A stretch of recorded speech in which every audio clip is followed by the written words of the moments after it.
What's up, guys? My name is Steven Goodine, 5 Tool Sports Science right here in Baton Rouge, Louisiana. We got a great video coming for y'all today.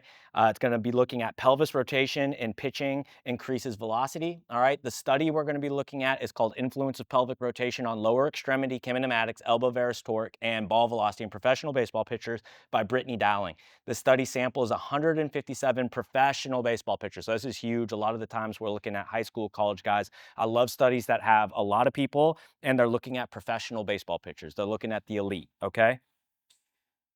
So what is pelvic rotation? Pelvic rotation refers to how your hips turn toward the target during your pitching motion, all right? So if we're getting on the mound here, pelvic rotation, you're going to come to peak knee height, you're going to start to drift and load down the mound, load into your back leg, and then at some point, you're going to create some sort of internal rotation of the hip and some hip extension, okay, that is going to get you into an open pelvic position, all right? So this is uh, um, what is happening in pelvic rotation. So there's two main styles at foot contact that they're looking at in the study: an open pelvis, which is hips rotated toward the target. The average pelvic rotation angle was 53 degrees. A closed pelvis, which was hips rotated away from the target, average pelvic rotation angle of 72 degrees, okay?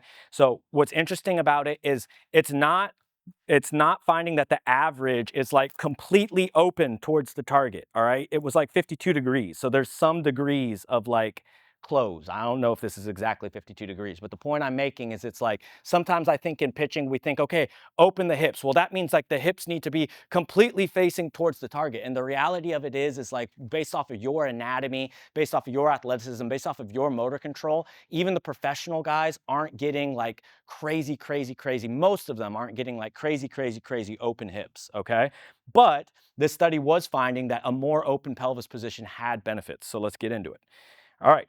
Importance of timing and measurement. Pelvic rotation angle is measured at foot contact. Okay, so if you've been following along with our videos, this is what we're finding a lot is what is happening at foot contact is super key. We've done some videos talking about our trunk positioning at front foot strike, keeping closed. Now we're going to be talking a little bit about the pelvis at front foot strike. Okay, so proper timing and sequencing of pelvic rotation with the rest of the body are essential, meaning the trunk and all arm, essential for optimal performance and injury prevention.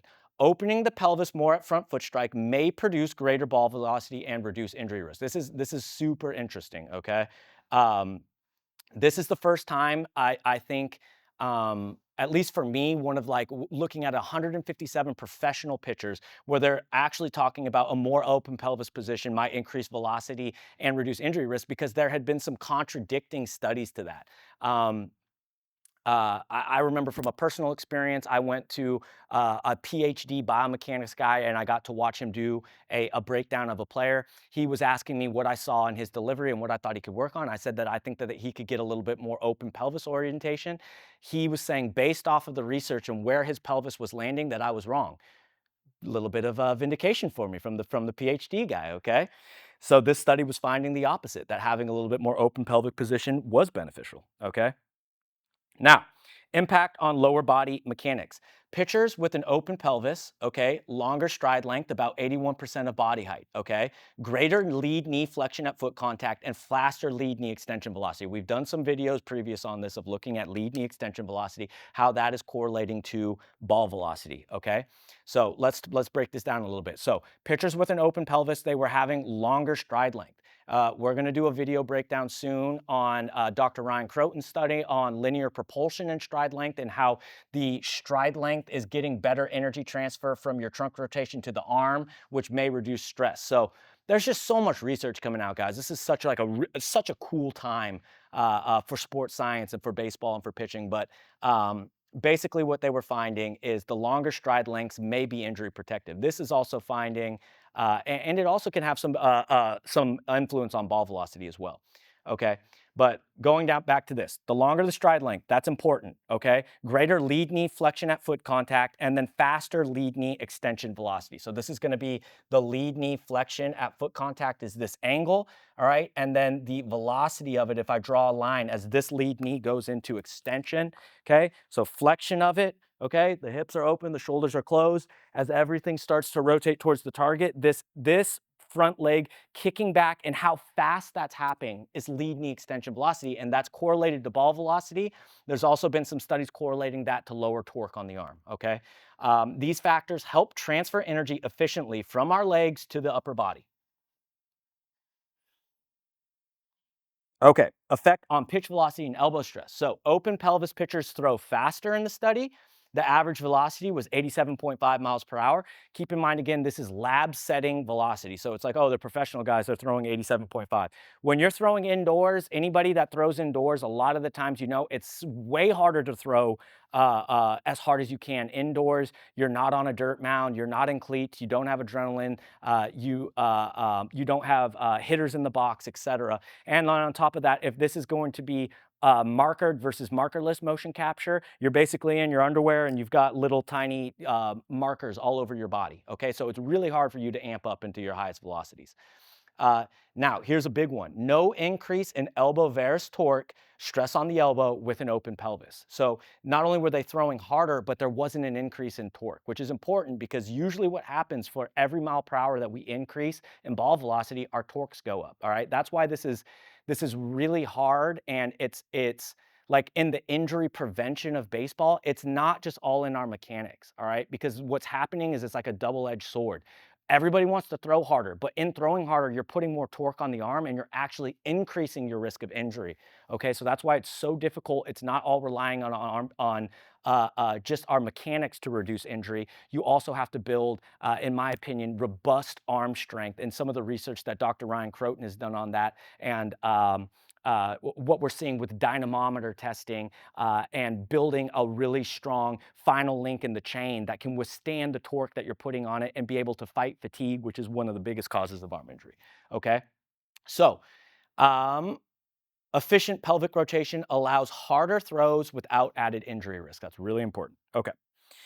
Limitations and individual differences. Findings are based on professional pitchers. Younger or less experienced players may differ.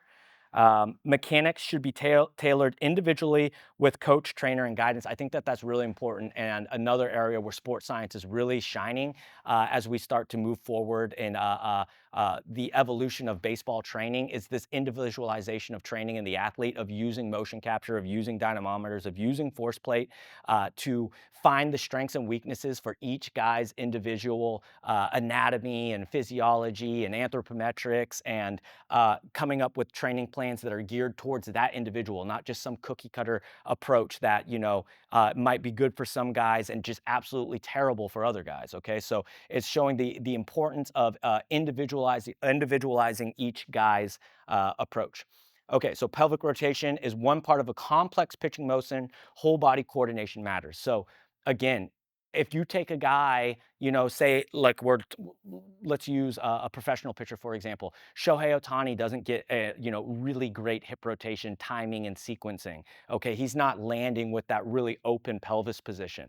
The reason that the individuality matters is he has 103 mile per hour, top velocity. He throws the baseball really hard. His performance is really good. Now, on the other end of that, he does experience pain and injury at some point. So maybe from a mechanical perspective, maybe if you start working on the hip orientation, maybe that lowers some stress to the arm and potentially can make him healthier. But the reason the individuality matters is if you go to this multi-million dollar pitcher, like the biggest contract or one of the biggest contract in baseball history, and you're going, hey, we're going to change this pelvic positioning for you because we think that it's going to lower stress and keep you healthy. Maybe. The answer is maybe. You just don't really know. And then the other end of that is that could make him worse.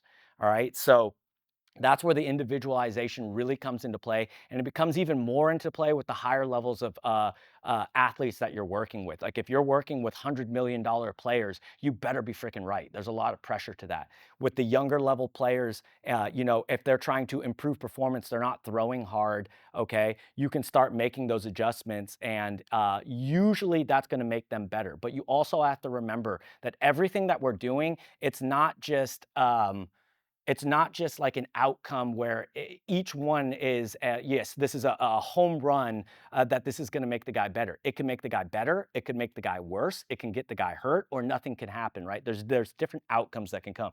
That's why it's so important to know the research and make as good of an educated guess as possible, and then be able to track and measure month to month to see if you're making progress, to see if you're actually setting towards the goal of improving performance, or hopefully getting the guy throwing healthier. Okay. Okay. So back to 6-7. Awesome.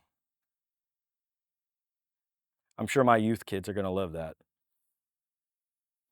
Okay. Practical training tips and next step. Develop lower half power with strength and coordination training. Okay. Um, things like lower body training and explosiveness, ballistic exercises, Olympic lifts, developing lower half power, and then plane specific lower half power in all three planes, the sagittal, the transverse, and the frontal plane. And then incorporate pelvic mobility and hip rotation exercises. Pelvic mobility and hip rotation exercises is absolutely vital if you're trying to achieve a more open pelvic position. If you're missing hip internal rotation, if you're missing hip extension, if you're missing hip abduction, if you're missing hip flexion, this can all affect your ability to open the pelvis. Use video analysis or biomechanical assessments to evaluate your pitching mechanics, and then work with coaches to optimize timing and sequencing of your kinetic chain. Okay. So summary, open pelvis rotation improves your stride length. It improves your knee mechanics in terms of the flexion that you're landing in, and then your lead knee extension velocity. And it improves your pitching velocity without increasing elbow stretch. Proper timing and mechanics are key to performance and injury prevention. Individualized training and assessments are highly recommended, just because the study found that the open pelvis position was beneficial. It doesn't mean that you coach every single player to have that open pelvis position. You have to keep in mind the individuality. What works for one guy might hurt another guy. Okay, that's where the coaching becomes incredibly difficult. So I hope this helps, guys, and stay tuned for the next one.